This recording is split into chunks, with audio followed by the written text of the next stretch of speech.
Want to get rid of a foul-smelling garbage disposal and get it really clean? I got these active disposal cleaner tablets, and they're super easy to use. Run hot water for at least 1 minute down your garbage disposal.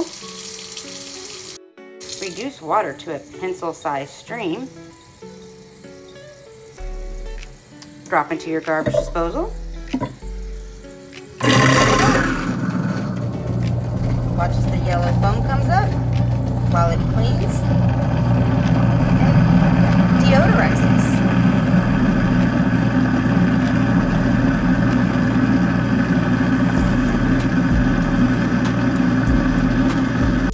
I'm unable to take out our rubber piece on our disposal, but if you can see down in there, it is a lot cleaner than what it was.